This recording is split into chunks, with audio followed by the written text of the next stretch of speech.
শিক্ষাক্ষেত্রে বিরাজমান সরকারি ও বেসরকারি বৈষম্য দূরীকরণের লক্ষ্যে মাধ্যমিক শিক্ষা জাতীয়করণের এক দফা দাবিতে জাতীয় প্রেস ক্লাবের মাওলানা আকরাম খাঁ হলে এক সংবাদ সম্মেলনে এ ঘোষণা দেয় সংগঠনটি।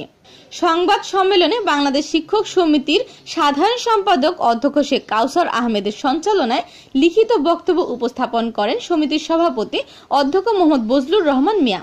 সংবাদ সম্মেলনে অন্যান্যর মধ্যে উপস্থিত ছিলেন সহসভাপতি আলী আসগর হাওলাদার সহ প্রমুখ শিক্ষক নেতৃবৃন্দ। এহেন পরিস্থিতিতে বাংলাদেশ শিক্ষক সমিতি বিটিএ মাধ্যমিক শিক্ষা জাতীয়করণের দাবিতে কর্মসূচি ঘোষণা করেন। সকলের জন্য মানসম্মত শিক্ষা গ্রহণের সমান সুযোগ সৃষ্টি, মেধাবীদের শিক্ষকতা পেশায় আকৃষ্টকরণ ও শিক্ষা ক্ষেত্রে সরকারি ও বেসরকারি বৈষম্য দূরীকরণের লক্ষ্যে নিম্নরূপ 11 দফা দাবি পেশ করছি।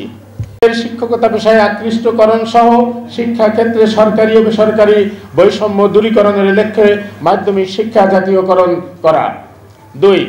বিদ্যমান শিক্ষা কারিকুলামের পরিবর্তে যুগ উপযোগী আধুনিক ও বিজ্ঞান মনস্ক শিক্ষা কারিকুলাম প্রবর্তন করা। 3. সরকারি শিক্ষক কর্মচারীদের ন্যায় পূর্ণাঙ্গ উৎসব ভাতা ও বাড়ি ভাড়া ও চিকিৎসা ভাতা প্রদান করা। 4.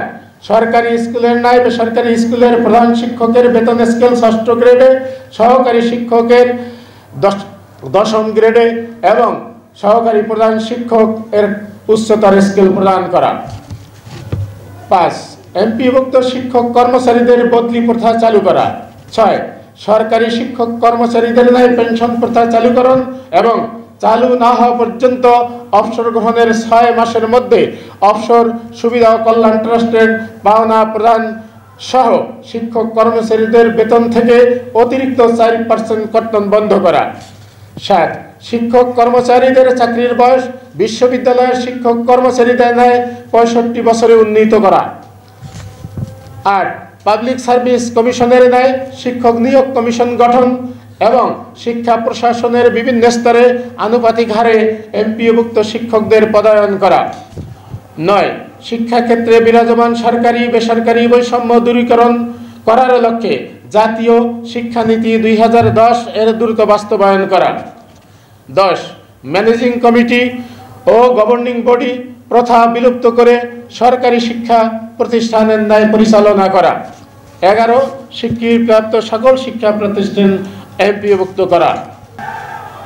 বিশেষ করে ডিসি এবং বিভাগীয় কমিশনারদের দায়িত্ব দেওয়া হয়েছে যেন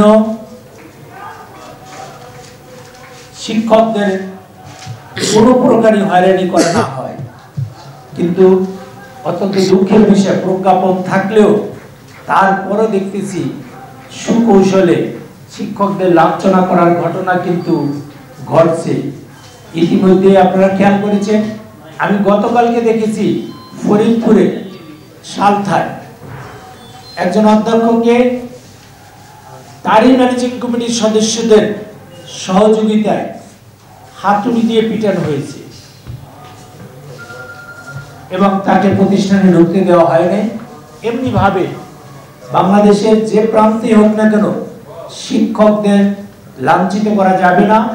যদি শিক্ষকদের লাঞ্ছিত করা হয় তাহলে বাংলাদেশ শিক্ষক সমিতির ব্যানারে আজকের পর থেকে আমরা দেখব বাংলাদেশের যে প্রান্তে হোক যদি শিক্ষকদের লাঞ্ছিত করা হয় তাহলে পরবর্তীতে আমরা কঠিন থেকে কঠোর কর্মসূচি দিতে বাধ্য হব। ইতিমধ্যে আপনারা দেখেছেন, আমরা মাননীয় শিক্ষা উপদেষ্টার কাছে অনুরোধ জানিয়েছিলাম যে শিক্ষকদের যে লাঞ্ছিত করা হচ্ছে এবং যেভাবে লাঞ্ছিত করা হচ্ছে তা অত্যন্ত দৃষ্টিকটু। এটা শুধু শিক্ষকদের জন্য না, এটা দেশের জন্য, এটা সরকারের জন্য বিব্রতকর। যার ফলে আমরা দেখছি সরকার ইতিমধ্যেই শিক্ষা ক্ষেত্রে যে বিরাজমান সমস্যাগুলো আছে এটি নিয়ে সরকার কিন্তু বসে নাই, বারবার প্রজ্ঞাপন দিয়ে এবং মিডিয়ার সামনেও আমাদের মাননীয় শিক্ষা উপদেষ্টা কথা বলেছেন। চর দখলের মতো শিক্ষা প্রতিষ্ঠানগুলো দখল হচ্ছে, এটিও তিনি নিজে বলেছেন এবং তিনি বলেছেন যেভাবে শিক্ষকদের সাথে ব্যবহার করা হচ্ছে এটা কোনোভাবে কাম্য নয়। সুতরাং আমরা শিক্ষা উপদেষ্টার কাছে আজকে এই সংবাদ সম্মেলন থেকে প্রধান উপদেষ্টা এবং মাননীয় শিক্ষা উপদেষ্টার কাছে আমাদের আবেদন থাকবে, আজকের পর থেকে আমরা যেন আর একজন শিক্ষককে লাঞ্ছিত হতে না দেখি। এদেশে আইন আছে, যদি কেউ অপরাধ করে থাকে আমাদের দাবি হচ্ছে তাকে আইনের আওতায় আনা হোক, কিন্তু কোনো অবস্থায় আইন নিজের হাতে তুলে নিয়ে শিক্ষকদেরকে লাঞ্ছিত করা যাবে না। পাশাপাশি ইতিমধ্যে যাদের কাছ থেকে জোর করে পদত্যাগপত্র গ্রহণ করা হয়েছে তাদেরকে অনতি বিলম্বে একটি প্রজ্ঞাপন জারির মধ্য দিয়ে স্বপদে পুনর্বহাল করতে হবে। এটি হবে বাংলাদেশ শিক্ষক সমিতির অন্যতম দাবি।